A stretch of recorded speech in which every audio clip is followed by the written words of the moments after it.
बिस्मिल्लाहिर्रहमानिर्रहीम। देखो भाई, शब जुमा है, बड़ी मुबारक बरकत वाली रात है। एक तो सूरह कहफ की हमें याद दिलाई जाती है कि भाई जुमा के दिन सूरह कहफ पढ़ लो। 24 घंटे हमारे पास है, अभी से लेकर कल मगरिब तक।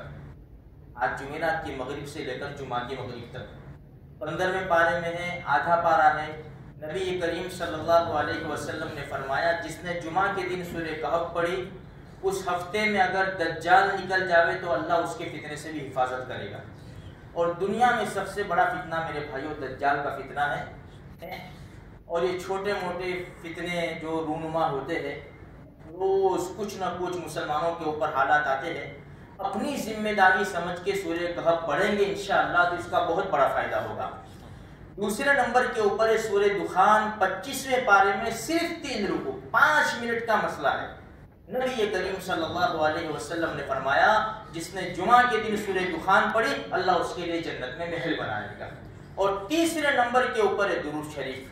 वो तो हमको छुटका ही नहीं है, रोजाना हम दुरूद शरीफ इंशाअल्लाह अल्हम्दुलिल्लाह पढ़ते ही होंगे, लेकिन जुमा के दिन दुरूद शरीफ बहुत ज्यादा पढ़े। एक मरतबा जो इंसान दुरूद शरीफ पढ़ता है, 10 नेकियां मिलती है, 10 गुनाह माफ होते हैं, 10 दर्जे बुलंद होते हैं, अल्लाह की 10 रहमतें उतरती है। कितने बड़े बड़े फायदे हैं। इसलिए मेरे भाइयों थोड़ी सी हम पाबंदी करें। दूसरी एक बात यह है कि हर नमाज के बाद आयतुल कुर्सी पढ़ने का एहतमाम करें, बहुत बड़ा फायदा है। और फजर की नमाज के बाद और मगरिब की नमाज के बाद 3 मरतबा कुल हुवल्लाहु अहद, कुल अऊज़ु बिरब्बिल फलक और कुल अऊज़ु बिरब्बिन नास। हदीस में आता है, अल्लाह के रसूल सल्लल्लाहु अलैहि वसल्लम फरमाते हैं, जिसने फजर की नमाज के बाद और मगरिब की नमाज के बाद ये 3 सूरतें 3 मरतबा पढ़ी, हर चीज के लिए काफी है। सब चीजें आ गई, हर चीज के लिए काफी है।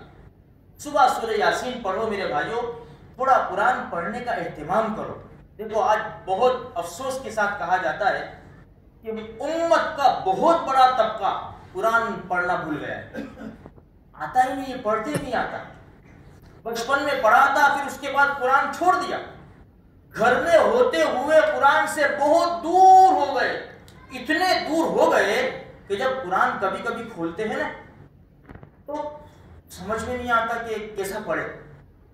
समझ में नहीं, अल्लाह का कुरान या मुसलमानों के हालात। अगर हमारे घर में ये माहौल रहा नहीं, हम तो भूल गए, हमारे औलाद का भी हाल हो जाएगा।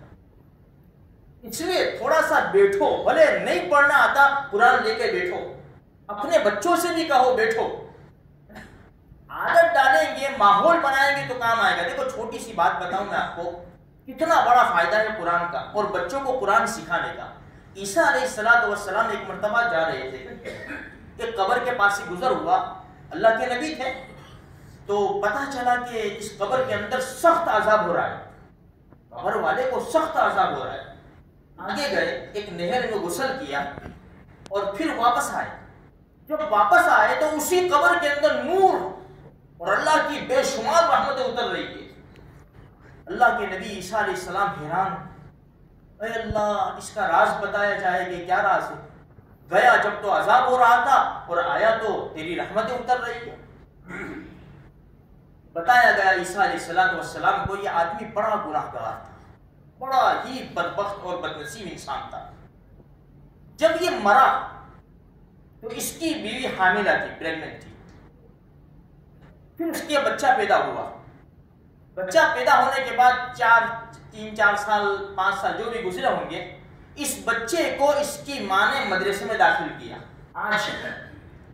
आज उस्ताद ने उसको सिखाया बिस्मिल्लाहिर्रहमानिर्रहीम, शुरू अल्लाह के नाम से जो बड़ा मेहरबान है, निहायत रहम करने वाला है। बिस्मिल्लाह सिखाई, बिस्मिल्लाह। अल्लाह ने फरमाया कि जमीन के ऊपर मेरा ये बंदे का बेटा मुझे पुकारे रहमान और रहीम, और इसके बाद को मैं कब्र के अंदर अजाब दूं, ये मेरी शान नहीं है। बस ये बिस्मिल्लाह की बरकत से उसके अजाब को खत्म कर दिया और अल्लाह ने उसकी कब्र को नूर से भर दिया है, एक बिस्मिल्लाह की बरकत से। अगर हमारी औलाद कुरान पढ़ेगी, हमें कितना बड़ा फायदा हो जाएगा। वरना आज हमारे हालात हमारे सामने हैं। हमारे माँ बाप मर के चले गए, کتنا پڑھتے ہیں بتاؤ تو صحیح, کتنا الا ماشاءاللہ پڑھنے والے پڑھتے ہیں, لیکن بہت بڑا طبقہ نہیں پڑھتا. صاف بات ہے, بالکل نہیں پڑھتا. انہیں ٹائم نہیں ہے ان کے پاس, ماں باپ کو کچھ پڑھ کے بخشنے کا ان کے پاس ٹائم نہیں ہے. اس لیے میرے بھائی تھوڑی سی فکر کرو, ہم اپنے گھر میں ماحول بنائیں گے, ہم مر کے چلے جائیں گے, یا اولاد ہمارے کام آ جائے گی انشاءاللہ. تھوڑی سی کوشش کریں گے, بڑا فائدہ ہوگا. اللہ مجھے آپ کو توفیق نصیب فرمائے.